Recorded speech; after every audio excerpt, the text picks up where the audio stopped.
श्री शंकराचार्य की वाणी। अविद्या। देह संघात आदि के साथ आत्मा की तद्रूपता मान लेना ही अविद्या या अज्ञान है। जिस प्रकार अंधेरे में पड़ी रस्सी में सर्प की कल्पना कर ली जाती है तथा सुक्ति या सीपी को चांदी का टुकड़ा समझ लिया जाता है, उसी प्रकार अज्ञानी पुरुष देह को ही आत्मा मान लेता है। लकड़ी के ठूंठ को आदमी तथा मृग मरीचिका को जल समझ लेने का जिस प्रकार भ्रम हो जाता है, उसी प्रकार भ्रम से अज्ञानी पुरुष देह को ही आत्मा मान लेता है। जगत के सत्य होने का आभास ब्रह्म के कारण ही होता है। वस्तुतः ये भ्रम चिरंतन सत्य नहीं है। आत्मा वस्तुतः एक और निर्वयव है। इसके विपरीत देह अनेक अंगों की बनी है। फिर भी आश्चर्य, लोग दोनों को एक ही मानते हैं। भला इससे बढ़कर अज्ञान और क्या हो सकता है। कर्म मात्र से अज्ञान का नाश नहीं हो सकता, क्योंकि कर्म और अज्ञान में कोई विरोध नहीं है। जिस प्रकार अंधकार का नाश प्रकाश से ही हो जाता है, उसी प्रकार अज्ञान का नाश केवल ज्ञान से ही होगा।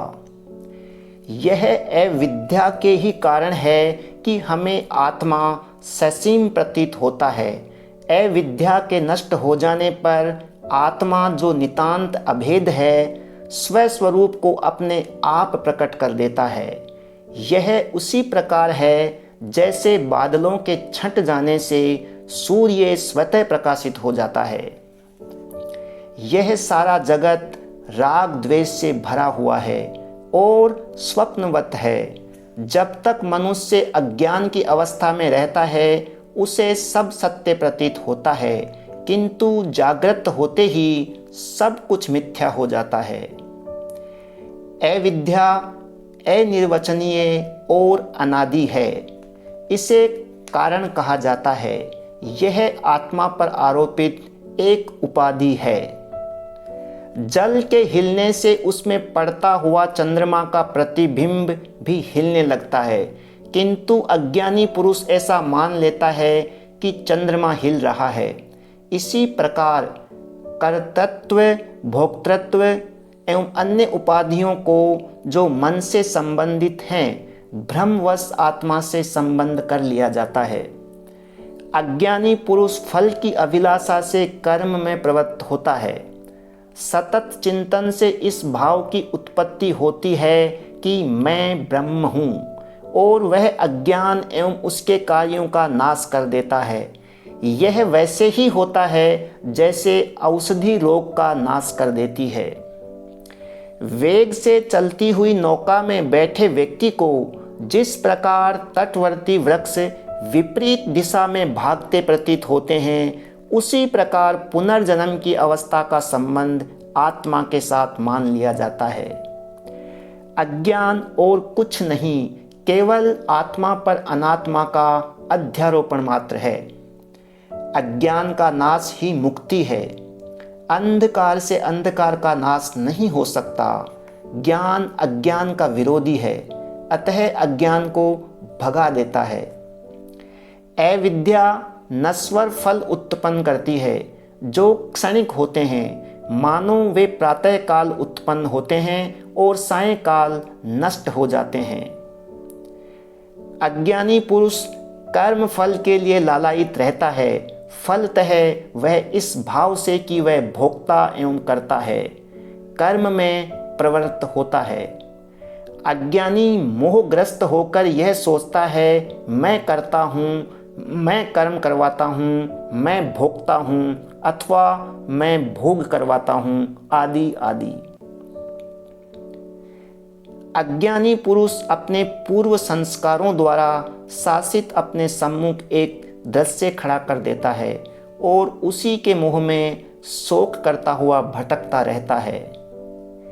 अविद्या अथवा माया ईश्वर की शक्ति है। वह अनादि, त्रिगुणात्मिका तथा समस्त परिणामों से श्रेष्ठ है। शुद्ध बुद्धि व्यक्ति उसके परिणामों को देखकर ही उसकी कल्पना करता है। माया से ही समस्त सृष्टि की उत्पत्ति होती है।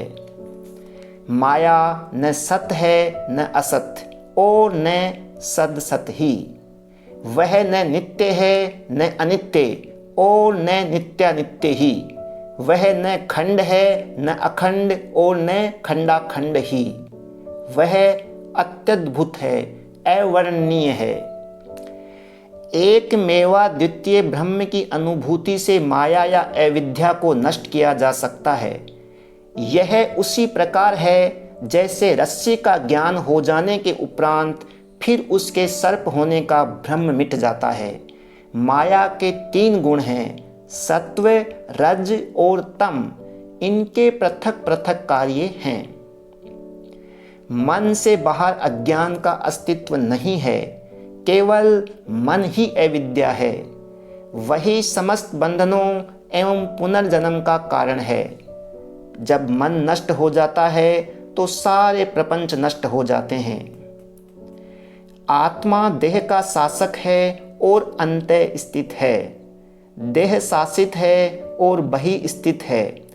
फिर भी लोग इन दोनों को एक ही मानते हैं। इससे बढ़कर अज्ञान और क्या हो सकता है। आत्मा पूर्ण चैतन्य स्वरूप और शुद्ध है। शरीर पूर्णतः मांसमय और अपवित्र है। फिर भी लोग इन दोनों को एक रूप मान लेते हैं। इससे बढ़कर अज्ञान और क्या हो सकता है। आत्मा नित्य है क्योंकि वह सत स्वरूप है। शरीर नश्वर और अनित्य है क्योंकि वह असत है। फिर भी लोग इन दोनों को एक ही मानते हैं। इससे बढ़कर अज्ञान और किसे कहा जाए। जिस प्रकार एक घट पूरी तरह मृत्तिका ही है, उसी प्रकार देह पूर्णतया चेतन मात्र ही है। अतः आत्मा अनात्मा में अज्ञानी द्वारा व्यर्थ का भेद किया जाता है। जिस प्रकार पीलिया या पांडु रोग के रोगी को श्वेत वस्तुएं भी पीली दिखाई देती हैं, उसी प्रकार अज्ञान के कारण मनुष्य आत्मा को देह रूप देखता है। जिस प्रकार आकाश में नीलिमा, मृगमरीचिका में जल और ठूंठ में मनुष्य के होने का आभास होता है, उसी प्रकार आत्मा में सृष्टि का आभास होता है। जलती हुई मशाल तीव्र गति से घुमाए जाने पर जैसे सूर्य के सदृश गोल दिखाई पड़ने लगती है, उसी प्रकार अज्ञान के कारण मनुष्य आत्मा को देह मानता है। जिस प्रकार बादलों के चलने पर चंद्रमा चलता सा दिखाई पड़ता है, उसी प्रकार अज्ञान के कारण मनुष्य आत्मा को ही शरीर मान लेता है।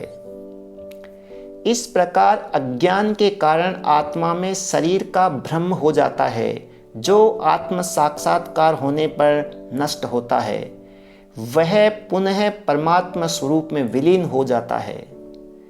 जिस प्रकार भ्रम हो जाने के कारण मनुष्य को रस्सी न दिखाई देकर उसके स्थान पर केवल सर्प ही दिखाई देता है, उसी प्रकार अज्ञानी मनुष्य को सत्य के स्थान पर केवल प्रपंच जगत ही दिखाई देता है।